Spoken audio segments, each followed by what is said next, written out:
Hi viewers welcome to our channel. ప్రస్తుతం మనతో పాటు దామ బాలాజీ గారు సీనియర్ జర్నలిస్ట్ ఉన్నారు. వారితో ఒకసారి మాట్లాడదాం.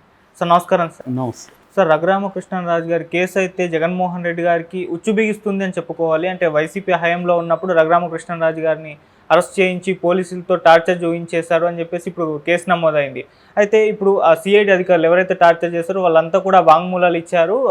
జగన్కి చిక్కుకునే అవకాశం ఉంది అని అంటున్నారు. మరి వాళ్ళు ఎటువంటి వాంగ్మూలాలు ఇచ్చారు? మరి జగన్మోహన్ రెడ్డి గారు ఇరుక్కున్నారు అనుకోవచ్చా? అసలు ఓవరాల్గా చూసుకుంటే సార్ పోలీసుల కస్టడీలో ఈ విధంగా టార్చర్ చేయడం అనేది, లేకుంటే లాకప్ డెత్, లేకుంటే కస్టడీ డెత్ ఉంటాయి కదా, ఇటువంటివన్నీ మన దేశంలో ఏ విధంగా ఉన్నాయి సార్ వీటి?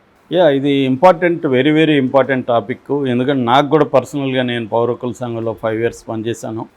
మేము ఎక్కువ చేసింది కూడా లాకప్ డెత్లు, పోలీస్ వైలెన్స్, వీటి మీద ఎక్కువగా పనిచేసాము. నేను పర్సనల్గా చాలా కేసుల్ని చూశాను.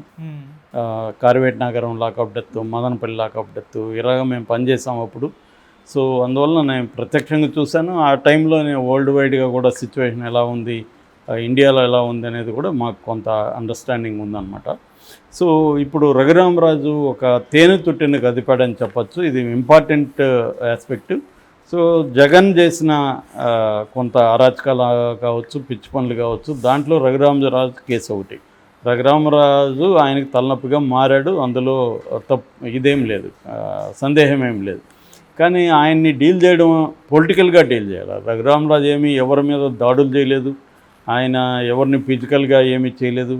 ఆయన ఎంతసేపు అయినా మాట్లాడుతూ ఉన్నాడు. కూర్చొని మాట్లాడడమే ఆయన చేసిన పని. దానికి వీళ్ళు కూడా కూర్చొని మాట్లాడాలి, కౌంటర్ చేయాలి. రాజకీయాల్లో అదే జరగాలి. డిబేట్స్ ఉండాలి, వాద వివాదాలు ఉండాలి. మన అభిప్రాయం మనం చెప్పినట్టే ఎదుటి వాళ్ళు కూడా మన మీద కూడా అభిప్రాయం చెప్పే హక్కు ఉంటుంది. సో జగన్ని విమర్శించకూడదు అనేది ఏం లేదు కదా. రఘురామరాజు చేసింది ఏంది, జగన్ విమర్శిస్తూ ఉన్నాడు. జగన్ చేయాల్సింది కూడా తన మనుషుల ద్వారా కానీ రఘురామరాజు మీద కౌంటర్ చేయాలి, విమర్శించాలి.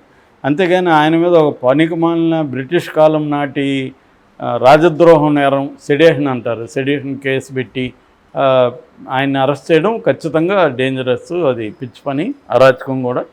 అది చేశాడు. అదే కాకుండా సిఐడి వాళ్ళ ద్వారా అతను తీసుకెళ్ళి అతన్ని కొట్టారు అనేది ఈయన ఆరోపిస్తున్నాడు. వాళ్ళు కొట్టలేదంటున్నారు. కానీ నేనైతే రఘురామరాజు వెర్షన్ నమ్ముతున్నాను. ఎందుకంటే పోలీసులు జనరల్గానే ప్రత్యర్థులనే కాదు, మామూలుగా కూడా ఇప్పటికి కూడా ఇన్వెస్టిగేషన్ అంటేనే అనుమానితులు తీసుకెళ్ళి కొట్టడం అనేది రెగ్యులర్గా జరుగుతుంది. దానికి నేను పోలీసులను వ్యక్తిగతంగా నిందించను. సిస్టమ్ అలా ఉంది. నేను పలమనేరు జైల్లో 3.5 months ఉన్నా, తర్వాత చిత్తూరు జైల్లో ఉన్నాను. పలమనేరు జైల్లో ఉన్నప్పుడు నా పక్కనే జైలుకి ఆనుకొని దగ్గరలోనే క్రైమ్ స్టేషన్ ఉండేది, క్రైమ్ పోలీస్. రాత్రులంతా భయంకరమైన అరుపులు వినబడుతుండేవి మా సెల్లుకి. వాళ్ళు ఒక 4 రోజుల తర్వాత వచ్చేవాళ్ళు, ఒక 4-5 మంది ఇట్లా దొంగతనం కేసులు. ఇట్లా వాళ్ళని చూస్తే మొత్తం ఈ చేతులకి అంత గుండు సూదులు గోర్లల్లో గుచ్చడం, ఇవన్నీ వాళ్ళు చూపించేవాళ్ళు. సార్ ఏం జరిగింది, మీరైనా అరుస్తా ఉన్నింది అంటే అవును సార్ అని చెప్పి ఇవన్నీ చూపించేవాళ్ళు. అంత ఘోరంగా వాళ్ళు టార్చర్ చేయడం అనేది ఉంటుంది.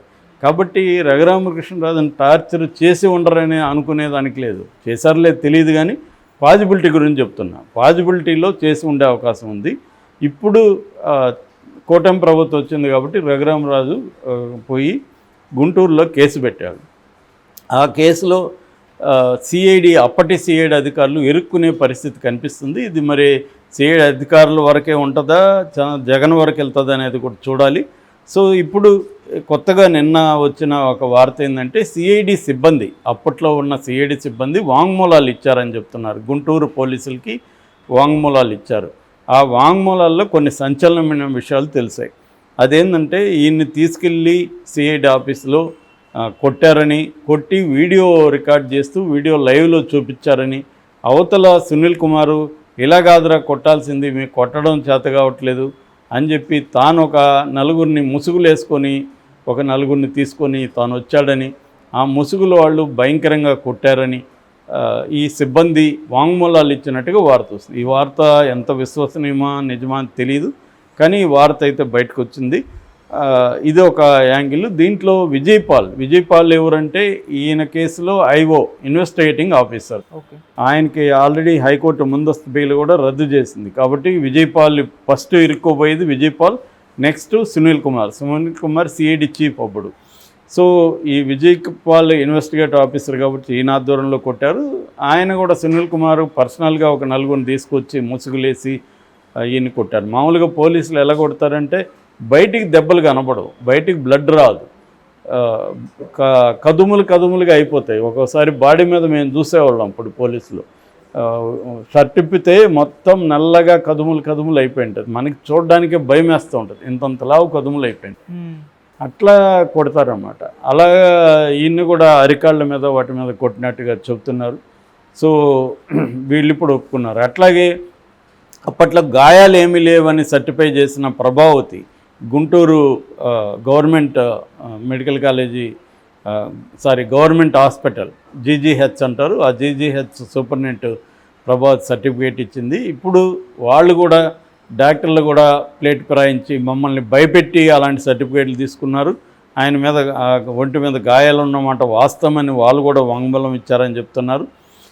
ఇది కానీ జరిగితే మాత్రం ఖచ్చితంగా ఈ అప్పట్లో ఉన్న సిఐడి అధికారులంతా కూడా ఇరుక్కునే అవకాశం ఉంది.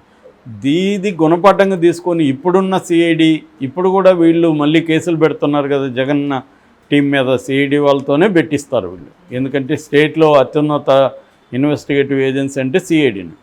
సో ఇప్పుడు వాళ్ళు కూడా సిఐడి మళ్ళీ వాళ్ళని అరెస్ట్ చేయడం అనేది మానుకోవాలి. ఇప్పుడు తెలుగుదేశానికి అనుకూలంగా ఇప్పుడు పోలీసులు వ్యవహరిస్తే మళ్ళీ వైసీపీ వచ్చి ఇదే చేస్తుంది. ఎందుకంటే ఇప్పుడు గతంలో వైసీపీకి అనుకూలంగా పోలీసులు వ్యవహరించారు కాబట్టి తెలుగుదేశం కూటమి ప్రభుత్వం వాళ్ళ మీద చర్యలు తీసుకోవడం మనం జత్వానీ కేసులో కూడా చూసాం. దాదాపు 5 మంది పోలీసు అధికారులు అరెస్ట్ అయ్యే పరిస్థితి ఉంది. ఆల్రెడీ 2 అరెస్ట్ అయ్యారు, ఇంకో 3 కూడా అరెస్ట్ చేయబోతున్నారు. అట్లాగే ఇంకొంతమందిని కూడా ఐపీఎస్ ఆఫీసర్ల స్థాయిలో కూడా అరెస్టులు జరిగే కార్యక్రమం కనిపిస్తుంది. ఈ రఘురామకృష్ణరాజు విషయంలో కూడా ఖచ్చితంగా సిఐడి అధికారులు సునీల్ కుమార్ కావచ్చు, తర్వాత విజయ్ పాల్ కావచ్చు, మిగతా వాళ్ళు కొట్టిన వాళ్ళు కావచ్చు, వీళ్ళందరూ అరెస్ట్ అయ్యే అవకాశం అయితే క్లియర్గా కనిపిస్తుంది. ఎందుకంటే ప్రొసీజర్ అది మామూలుగా ఫస్ట్ వాంగ్మూలాలు తీసుకుంటారు, వేరే రకమైన సాక్ష్యాలు దీంట్లో లేవు. ఎందుకంటే కొట్టినప్పుడు చూసిన వాళ్ళు ఎవరు చెప్పరు కదా, కాబట్టి వాంగ్మూలాలు ఇది పెద్ద స్థాయిలో జరిగింది కాబట్టి ఇది జరుగుతుంది. మామూలుగా రోజువారీ అనేక మందిని పోలీసులు కొడుతుంటారు, వాళ్ళ విషయంలో ఏం జరగదు. మనం కాళహస్తిలో ఆ మధ్య చూసాం, సిఐ అందరూ ఉన్నప్పుడే పోయి జనసేన నాయకుడి షర్ట్ పట్టుకునింది, ఆమె ఒక హోటల్లో ఆ లేడీని ఎలా కొట్టిందో కూడా ఆమె గాయాలంతా కూడా చూపించింది. ఇక్కడ మనకి ఎల్బీ నగర్లో ఒక ట్రైబల్ ఉమెన్ విజయలక్ష్మి ఏదో ఆమె పేరు లక్ష్మి, ఆమెని అతి దారుణంగా కొట్టారు వాళ్ళు. ఆమె తన బిడ్డ పెళ్ళికి డబ్బులు తీసుకురావడానికి అన్న దగ్గరికి వెళ్ళుంటే ఆమె లేట్ అయితే ఆమెని భయంకరంగా వాళ్ళు తీసుకెళ్ళి కొట్టారు. సో ఇలాగ అనేక ఉన్నాయి. వీటి మీద ఏ రకమైన చర్యలు ఉండవు. తాత్కాలికంగా సస్పెండ్ చేసినట్టుగా డ్రామాలు ఆడతారు, తర్వాత సస్పెన్షన్ ఎత్తేస్తారు తప్ప వాళ్ళ మీద ఎటువంటి చర్యలు ఉండవు. అయితే ఇప్పుడు నేషనల్ వైడ్గా తీసుకున్నప్పుడు కస్టోడియల్ డెత్స్ అంటారు వీటిని. కస్టోడియల్ డెత్స్ అంటే కస్టడీలో ఉన్న వాళ్ళని చంపడం. ఇది 2 రకాలుగా ఉంటుంది. ఒకటి judicial custodial deaths, police custodial deaths. Judicial custody అంటే జైల్లో ఉన్న వాళ్ళు కూడా అక్కడ గార్డులు కొట్టడం ఇవన్నీ ఉంటాయి. నేను ప్రత్యక్షంగా చూసాను. నేను జైలుకి పోయిన మొదటి రోజు గార్డులు ఇంతంత బెత్తాలు తీసుకొని ఖైదీల్ని గొడ్డుల్ని బాదినట్టు బర్రెల్ని బాదినట్టు బాదుతున్నారు.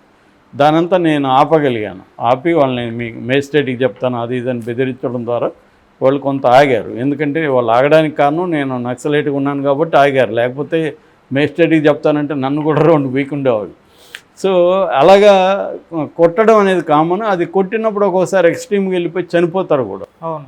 అలాగా మనకి 2021-22 డేటా ప్రకారం, ఈ డేటా ఇచ్చింది కూడా ఎవరు అంటే NHRC national human rights commission దగ్గర ఉన్న డేటా ప్రకారం 2021-22లో జ్యుడిషియల్ కస్టడీలో అంటే జైళ్ళల్లో ఉన్న వాళ్ళని కొట్టి చంపేసింది 2544 మందిని చంపేశారు. పోలీస్ కస్టడీలో 155 మందిని చంపేశారు. ఇది రాష్ట్రాల వైజ్గా టాప్ రాష్ట్రాలు చూస్తే ఉత్తరప్రదేశ్లో 501 మంది చనిపోయారు, మధ్యప్రదేశ్లో 201 చనిపోయారు, మహారాష్ట్రలో 192 మంది చనిపోయారు. అంటే ఎక్కువగా ఉత్తరప్రదేశ్ ఉంది. దాని తర్వాత వెస్ట్ బెంగాల్ 257 మంది, వెస్ట్ బెంగాల్ సెకండ్ ప్లేస్లో వెస్ట్ బెంగాల్, థర్డ్ ప్లేస్లో బీహార్ 237, ఫోర్త్ ప్లేస్లో మధ్యప్రదేశ్, ఫిఫ్త్ మహారాష్ట్ర 192, నెక్స్ట్ పంజాబ్ 153, తెలుగు రాష్ట్రాలు తీసుకుంటే ఈ పీరియడ్లో ఆంధ్రప్రదేశ్లో 50 మంది చనిపోతే తెలంగాణలో 25 మంది చనిపోయారు. సో దీని లీగల్గా తీసుకున్నప్పుడు వీళ్ళ మీద కేసులు నమోదు చేయాలి. ఐపీసీలో 302 కానీ 304, 306 వీళ్ళ మీద పోలీస్ ఆఫీసర్ల మీద చర్యలు తీసుకోమంటుంది. అట్లాగే సిఆర్పిసి 176 ప్రకారం జ్యుడిషియల్ ఎంక్వైరీ వేయాలి. అట్లాగే 46 ప్రకారం పోలీసులు ఇటువంటి చేస్తే వాళ్ళ మీద చర్య తీసుకోమని సిఆర్పిసి చెప్తుంది. ఇంకొక చట్టం కూడా ఉంది, protection of human rights act 1993 PHR అంటారు. అది కూడా పోలీస్ కస్టడీలో వైలెన్స్ని నిషేధిస్తుంది. అట్లాగే NHR national human rights commission కూడా చెప్తుంది. Amnesty international every year data చెప్పి ఎవ్రీ డీటెయిల్గా వాళ్ళు కూడా కలెక్ట్ చేస్తారు. అయినా కూడా ఇది జరగట్లేదు. ఎందుకు జరగట్లేదు అంటే ప్రధానంగా అనేక లోపాలు ఇప్పటికీ మన పోలీస్ వ్యవస్థలో ఉన్నాయి. ట్రాన్స్పరెన్సీ లేదు, తగిన సిబ్బంది లేదు, ఇన్వెస్టిగేషన్ మోడర్న్గా చేసే వాళ్ళకి అంత ఆ కైండ్ ఆఫ్ ట్రైనింగ్ లేదు, ఆ కైండ్ ఆఫ్ టెక్నాలజీ కూడా వాళ్ళకి ఇవ్వలేదు. సో దీనివల్ల వ్యవస్థల్లో మార్పు రాకుండా, పొలిటికల్ సిస్టంలో మార్పు రాకుండా, పోలీస్ వ్యవస్థలో కంప్లీట్గా మార్పు రాకుండా వ్యక్తుల్ని మనం పోలీసు అధికారులను వ్యక్తులుగా నిందించడం అనేది కరెక్ట్ కాదు. వ్యవస్థలో చేంజ్ తీసుకుంటే ఆటోమేటిక్గా వీళ్ళల్లో కూడా మార్పు వస్తుంది. అంతవరకు ఇలాంటివి జరుగుతూనే ఉంటాయి. రఘురామ రాజు ఆయన ఎంపీగా ఉన్నాడు, ఇప్పుడు ఎమ్మెల్యేగా ఉన్నాడు, వీళ్ళ గవర్నమెంట్ ఉంది కాబట్టి ఇది బయటకు వచ్చింది. కానీ లేదంటే జగన్ ప్రభుత్వంలో అనేక